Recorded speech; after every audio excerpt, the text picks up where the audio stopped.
Hi, let's organise my bangles. ഞാൻ ഈ bangle organiser മേടിച്ചത് ത്രൂ ഓൺലൈനാണേ. ഫോർ വൺ ബോക്സ് എനിക്ക് അറൗണ്ട് 300 റുപ്പീസാണ് ആയത്. ഇതിൻ്റെ ബോഡി കംപ്ലീറ്റ് ആയിട്ട് പ്ലാസ്റ്റിക്കിൽ വരുന്നതാണ് ആൻഡ് അകത്ത് 4 റോഡ്സ് ഉള്ള ടൈപ്പ് ബാംഗിൾ ഓർഗനൈസറാണ് ഞാൻ മേടിച്ചിട്ടുള്ളത്. ഞാൻ ആദ്യം എൻ്റെ ബാംഗിൾസൊക്കെ സ്റ്റോർ ചെയ്ത് വെച്ചത് ഇതുപോലെ റാൻഡം ബോക്സസിലായിട്ടായിരുന്നു.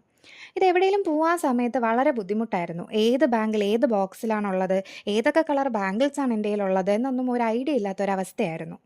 എൻ്റെ കയ്യിൽ മാനേജ് ചെയ്യാൻ പറ്റാത്ത അത്ര കളക്ഷൻസ് ഓഫ് ബാംഗിൾസ് ഉണ്ടെന്നല്ല ഞാൻ പറയുന്നത്. പക്ഷേ ഉള്ളത് ഇതുപോലെ അറേഞ്ച് ചെയ്ത് വെക്കുന്നതല്ലേ എപ്പോഴും ബെറ്റർ. എൻ്റെ കയ്യിൽ കൂടുതലും ഉള്ളത് മെറ്റൽ ബാംഗിൾസ് ആണ്.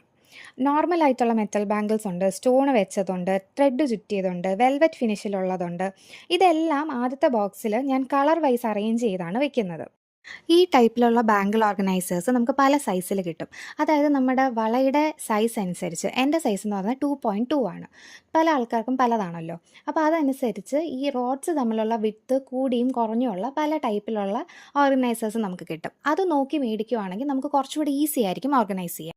ആൻഡ് രണ്ടാമത്തെ ബോക്സിൽ ഞാൻ എൻ്റെ കയ്യിലുള്ള ഗ്ലാസ് ബാംഗിൾസ് ആണ് അറേഞ്ച് ചെയ്ത് വെക്കുന്നത്. അതിലെൻ്റെ ഏറ്റവും ഫേവറേറ്റ് റെയിൻ ഡ്രോപ്പ് ബാംഗിൾസ് ആണ്.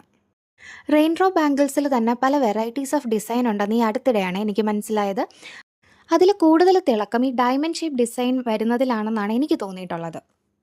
ഗ്ലാസ് ബാംഗിൾസ് മുഴുവൻ അറേഞ്ച് ചെയ്തതിന് ശേഷം എൻ്റെ അടുത്ത് ബാക്കി ഉണ്ടായിരുന്ന കുറച്ച് മെറ്റൽ ബാംഗിൾസും 2-3 പെയർ ഓഫ് പ്ലാസ്റ്റിക് ബാംഗിൾസും കൂടെ ഞാൻ ഇതിൻ്റെ അകത്ത് അറേഞ്ച് ചെയ്ത് വെക്കുന്നുണ്ട്. അപ്പോൾ അത്രയേ ഉള്ളൂ. വീഡിയോ ഇഷ്ടപ്പെട്ടെങ്കിൽ ലൈക്ക് ചെയ്യണേ.